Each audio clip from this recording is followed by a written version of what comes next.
各位观众，大家好，我是于文琪。今天我们请到了前任美国国防部长 Dr. Mark Esper 来跟我们分享他的新书《A Sacred Oath》。他在2017到2019年担任陆军部长，之后被川普任命为国防部长，从2019年一直到总统大选2020年11月，他的书揭露了许多川普的想法及行为，在美国引起讨论。Secretary Esper, welcome to TVBS. Thank you very much. It's great to be with you. First off, you talked about Taiwan as a sovereign country and the need to review the One China policy during an interview with Kyodo News last week. And during President Biden's visit to Tokyo earlier last week, he also said the US will intervene militarily if China invades Taiwan. Is the US policy towards Taiwan changing, or has it already changed despite the White House denial? Well, I think it is changing, and I think it should change. I'm a little perplexed why the White House continues to walk back President Biden's comments on this. He's now said it 3 times that the United States would assist Taiwan militarily. Now, he didn't define what that means, and that's important. But look, as I write in my book, so much has changed since recognition of countries was changed in the 1970s and the Taiwan Relations Act in 1979.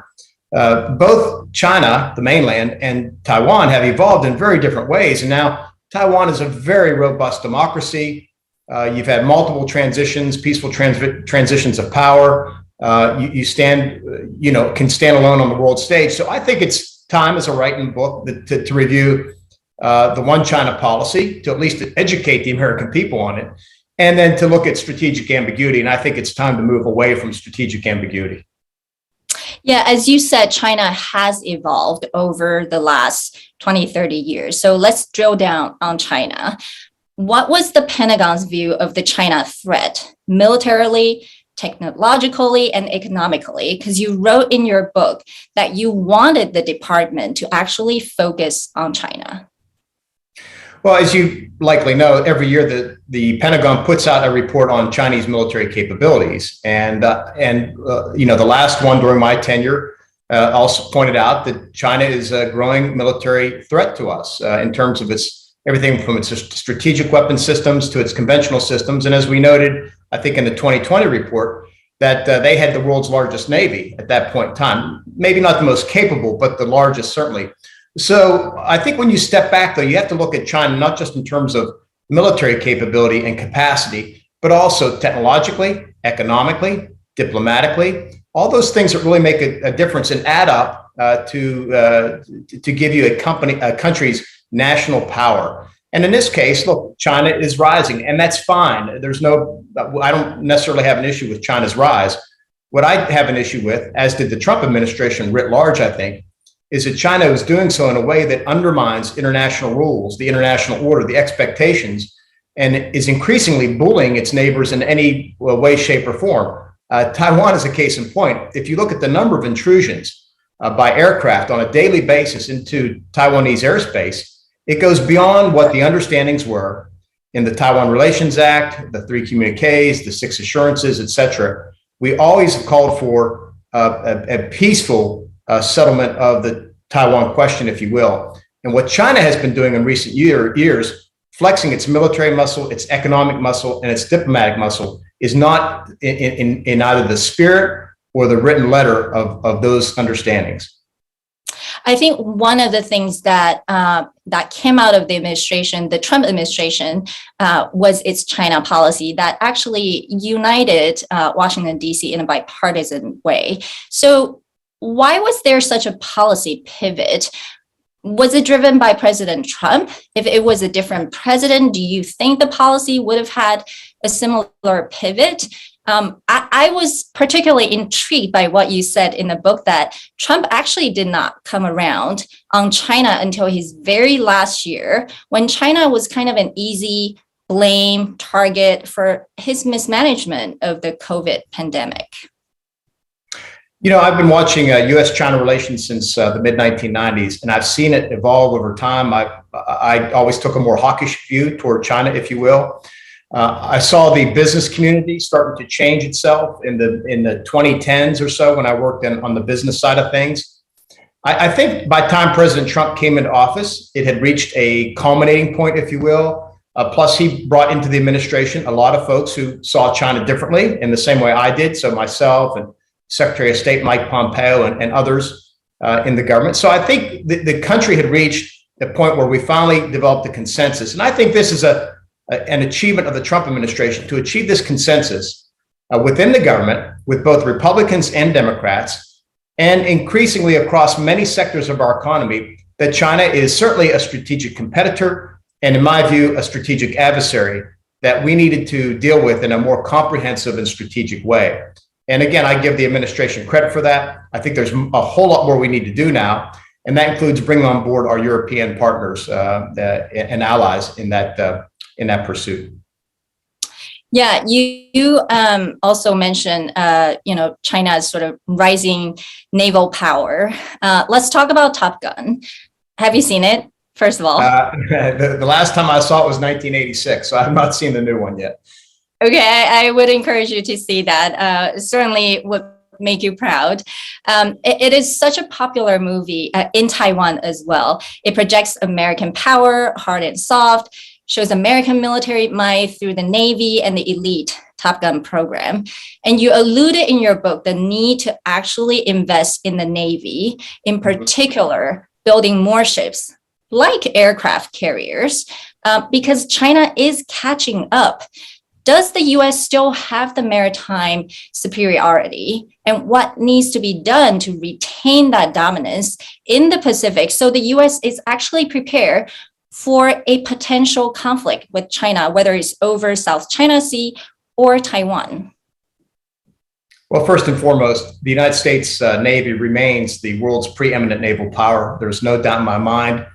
China may have more ships, but what you have to look at is the quality and capability of the ships. And my view was that in order to perform the traditional functions of the U.S. Navy in the future going forward, such as control of the seas, maritime dominance, freedom of navigation, things like that, things that are important, by the way, in the South China Sea within the 9-dash line, et cetera. We need to have a bigger, more capable Navy, more smaller ships, more capable ships, more manned and unmanned ships, all those things, in order to make sure that we could control the seas, if you will, and keep freedom of navigation open, all those things that are important to international commerce going well into the 21st century. So China threatens that, as we all know. So I think that investment is important, and I'll have to get out and see the movie. But the fact that we're talking about a movie shows you that American cultural influence is important too. And we have to think about how we leverage those things as well.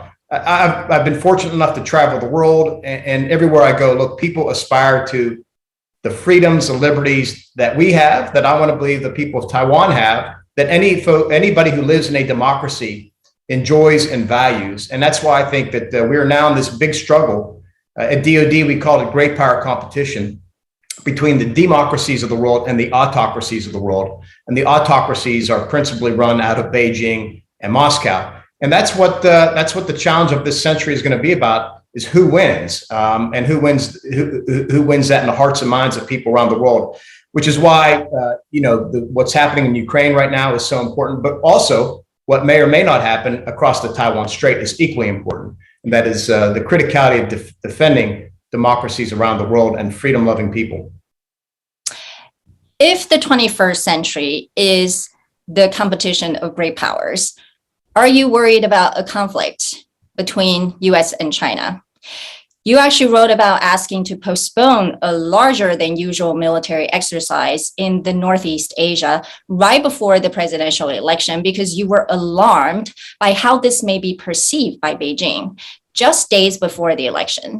So you personally, as well as through General Milley, communicated with China that the US is not seeking any type of confrontation. Are the communications clear between the two sides?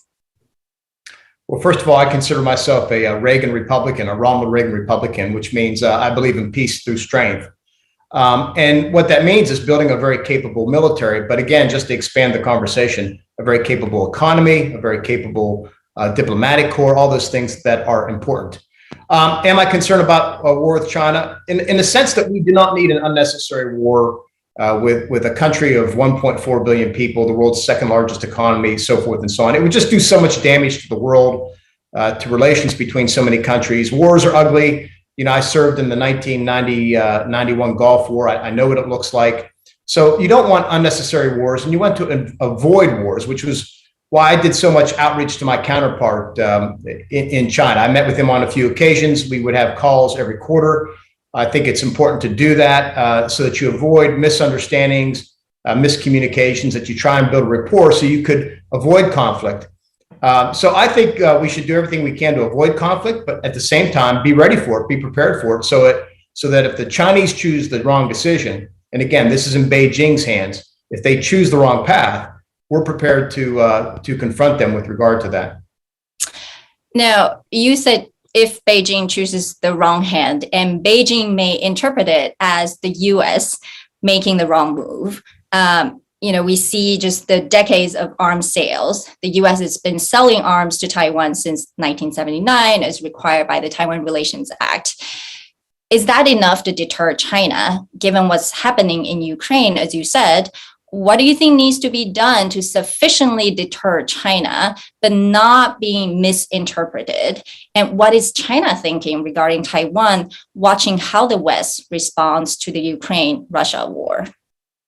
Well, with regard to your first question about preventing misunderstandings, that's why I think that moving away from strategic ambiguity is important. I think the Chinese need to know that the United States and other democracies, certainly of the region, and I would hope the world, would assist Taiwan if there was some unprovoked aggression against the island and its 23 million people. So I think that's important clarity, and that they should understand that any type of the future status of Taiwan or whatever, again, should be addressed peacefully between both Taipei and Beijing. So that's my view on that front. That's where it makes the point for moving away from strategic ambiguity. With regard to Russia and Ukraine, I think it's extremely important. I've been saying from day one back in February that not only was the United States and our European partners watching, but I also knew that folks in Taipei and Beijing were watching as well. I think Beijing certainly trying to understand Russia's mistakes, its strategic failures in terms of its underestimation of European and NATO response, but also its tactical mistakes on the ground in Ukraine, its inability to seize Kyiv, its massive losses. I think those are all important lessons, but here's the more important lesson or lessons, and that should be learned by Taiwan. Look, the challenge is, unlike Ukraine, there's not a land border with mainland, but that also means there's not a land border from which the people of Taiwan can escape and move across the border into Poland or Romania or wherever else if attacked. So I think if a conflict happens, it would take days, if you will, for friendly forces to assist. I think so much of the defense of Taiwan and therefore the deterrence of Chinese aggression will depend on Taiwan beefing up its own defenses to include its territorial forces. I think, as I've said, I think lengthening conscription should be relooked. I think the types of weapons Taiwan buys should be relooked, and we should support that. I think the type of training, all those things, tactics need to be relooked so that Taiwan becomes a much more difficult place for China to seize, to even consider seizing, to make it look very tough. So I've been saying, if Vladimir Putin was given the chance to do over Ukraine, would he even go in the first place? And I think the answer would be no, given the strategic failures and everything else that's happened. And we want China to answer that same question in the same way as a no, because Taiwan appears so capable and so difficult for China to swallow in the first place. Yeah, getting Taiwan ready to defend itself, but not being viewed as provoking China. That's a hard balance to strike. It was fascinating to read your book because you're not only responsible for the US military and defense matters, you also had to manage a president that was unusual in his governing style and comprehension of global affairs. So you did not have a typical defense secretary job, I would say. What were some of the hardest decisions you've had to make, both in terms of policy and politics? I think the most challenging thing was not just dealing with a different president. And look, they're all unique. You have to figure out how to work with the person you work for. But I think President Trump was truly different. Yeah, definitely an outsider as well. So he came in, with a different set of understandings. But yeah, look, I talk about this. I think the biggest challenge was not just trying to manage an unpredictable White House, understanding the core guiding principles of the commander-in-chief and things like that. But we had to do that at a time when we were wrestling with, ongoing conflict in Afghanistan, possible war with Iran. I dealt with a pandemic, global pandemic the world hadn't seen in 100 years. We had domestic unrest in the streets of America that we hadn't seen in generations. So there was a lot going on at once. And again, on top of this, dealing with a very unpredictable White House, and one during the last half year of 2020 focused on its own reelection, which always injects a new dynamic into any administration in any country. So look, it was a tough time. I'm very proud of both the civilians and the uniformed leaders at DOD. We stuck to our oath. We did what we thought was best for the country, and the country had a free and fair election that determined that President Joe Biden would be the next commander in chief. So I'm very proud of my department and what we did, and I again hope that we can continue the focus. I hope this administration will continue to focus on China and making sure that we prepare for that longstanding threat to us going forward. Yeah, I have to say, your book was a really good read, given it's not a long tenure, but a lot has happened. And thank you for your service.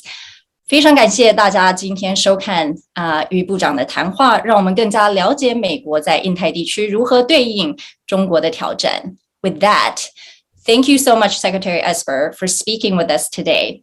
Your book is still not available in Chinese in Taiwan, but if you would like, TVBS is ready to help bring the book to Taiwanese readers. So thank you and take care. Thank you very much. I appreciate it. Well,